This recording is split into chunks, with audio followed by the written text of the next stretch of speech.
So good. That was an amazing training on how to focus on personal development and why it's so important. So that's why we're talking about this today, is because it's the beginning of a new you, which has the ability to create a new you. Say that right? New year, new you. I know you've seen a lot of posts out there the last couple of days because it's the beginning of the year, with people's New Year's resolutions, and some people are posting the New Year, same me. Well, the problem with that is if you're not growing, you're not changing and becoming better. So the whole thought process of personal development and why it's so important to focus on it is because a growth mindset is a separator between people that live an ordinary, mediocre life and the people who grow and experience great things in their life. So always choosing to learn to become better not only helps you, it helps those around you, because when you become a better you, everything around you changes. That's why John Maxwell created the roundtable discussions from his last book. And the whole thought process is if we as a community of people around a table can get better, we can impact the community around us. The thing about personal development, though, is that it is constant and never ending improvement. The goal is not to be the best, because when you become the best, all of a sudden you can sit back and relax because now you've accomplished it. Well, the goal is to get better, and better happens every day. See, your brain, he was talking about the neuroscience of your brain, is to follow the path of least resistance. And that's how most people default. You have to choose every day to get better. And by coming on here, you're choosing to learn and listen to people to help you create that mindset and that focus on personal development. He said, what your brain is actually wired for is it's not wired for success. Your brain is wired for safety. So what it's always going to do is it's always going to default you and hold you back, because your brain has decided that you need to be safe and protect you. And going out and doing things differently and taking risks is scary, and your body chemistry is not wired for that. So that's why if you have to constantly think about being successful, you will take those actions and you'll actually step out of your comfort zone to become successful. This whole talk comes from Rory's book about taking the stairs. When you are choosing at the bottom of a staircase whether to take the stairs or whether to take the escalator, taking the escalator is the way that your body is designed, versus the hard part, which is taking the stairs. He said success is no different. Most people in life want to take the escalator and the human moving machine all through life, versus the effort that it takes to actually go up the stairs. And when you go up the stairs, things that are associated with health, accomplishment, those things start to change and happen and get better for you. He said there's 5 attributes of the top 1% that lead to success. He said, number 1, they have tremendous vision. He said endurance is tied to the clarity of your vision. This was mind-blowing to me, because I always understood this and heard this in a specific way, but the way that he said it made it so much clearer. He said, people don't lack discipline. We talk about discipline and how important it is for reaching your goal. They don't lack discipline. They lack clarity and vision for the things that they want. Perfect example is you, Stephanie, and I. When we were standing in food lines and we were losing things, our perfect clarity of vision was, we're never going to do that again. We need to get out of this. We have a reason and something driving us that's so clear that we will go out and do the work and do anything necessary not to be there. So in your business, we talk about the why. Is your why clear enough to you that it will drive you and get you up in the morning? See, you don't need to be disciplined or motivated if that thing that's out there is big enough for you to go to, or for us, in our case, the thing that we were trying to get away from. Sometimes the thing you're trying to get away from is as big or bigger than the thing that you're running toward. He said his action for this is create a 10-year VAST vision. And VAST is an acronym, which I really liked, because if you interact with all of your senses in these things, that's where we talk about going and licking the leather when you're looking at cars, or going through and walking through a house so you can visually see it. He said, vast vision for yourself 10 years into the future. He said, the V stands for visual. You have to describe what you see. Auditory, you have to describe what you're hearing at that moment. Smell, he goes, smell is the most underrated sense used when it comes to thinking about your future. What are the things that you can smell around you in that future? And then again, what can you touch and feel in your future? He said, when you write those things down in such vivid description, more than likely those things will come to pass. Maybe not all of them, but most of them. He said, if you can dream it, write it down, it will become infinitely more likely to happen. Number 2, the trait is commitment. He said, choose this year to be more committed for the year. He said, most people make conditional commitments. I'm committed until it gets hard. I'm committed until somebody says no. I'm committed until I just don't feel like getting up in the morning.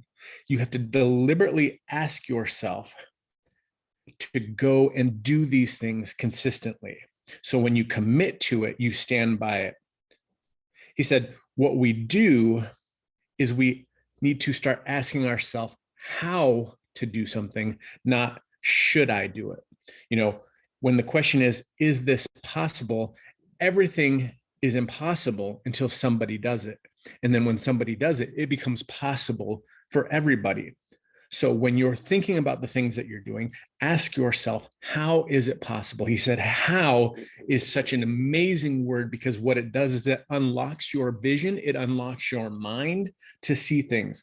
When you ask yourself how, your mind starts looking for solutions. When you're asking yourself if you should or if it's possible, you don't start looking for solutions. You look for excuses and reasons for it not to happen. So get really good this year of asking how something can happen.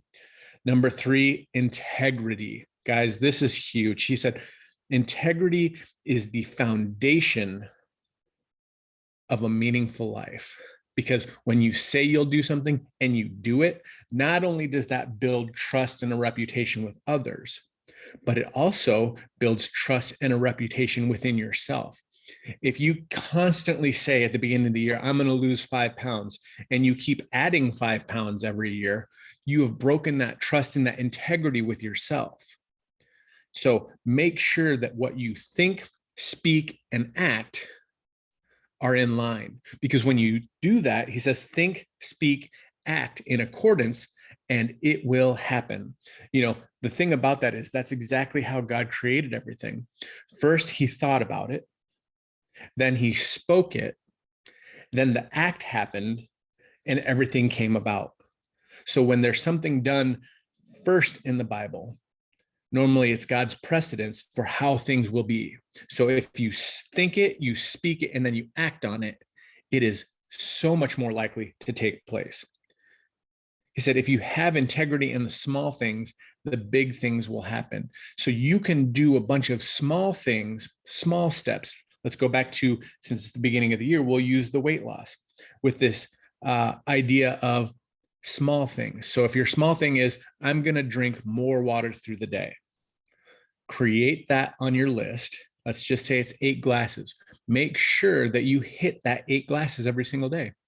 When you do that, that compounds so that the next steps of what you're going to do, whether it's eating less snacks or finding something different to eat throughout the day, that becomes so much easier for you to do because you've created that congruency that your words are taking place and you're doing it and you're holding yourself to it. He said, create a list of very specific affirmations, because when you speak it, then it starts to happen.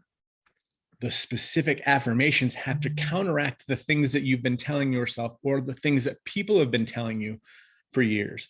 When you tell yourself that you're not good enough, you're not smart enough, you need to start your affirmations with, I am good enough, I am smart enough, I can do this, I will change my life, I will change the lives of others. Speak those things out as if they are to be. He said, you can reprogram your mind because you are either consciously making thought choices for yourself and speaking them out, or you're unconsciously defaulting to negative thoughts. Number 4, and we love this one, it's action, action, action, action, action. The world teaches ready, aim, fire. But the problem with that is most people go ready, ready, ready, ready. And then the other group goes ready, ready, aim, aim, aim, aim. And nobody ever fires. The successful people go the opposite direction. They go fire, aim, ready.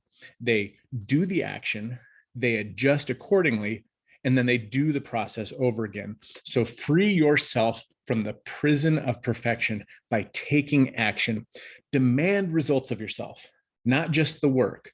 So if you're just doing work, the reason why people get burnt out is because they're doing work that isn't creating the results that they want. Like we talk about all the time, do something for your business every day that will move your business forward. If it's not moving you towards your goal, it could be moving you in the opposite direction. 1% growth daily can move you hugely throughout the year.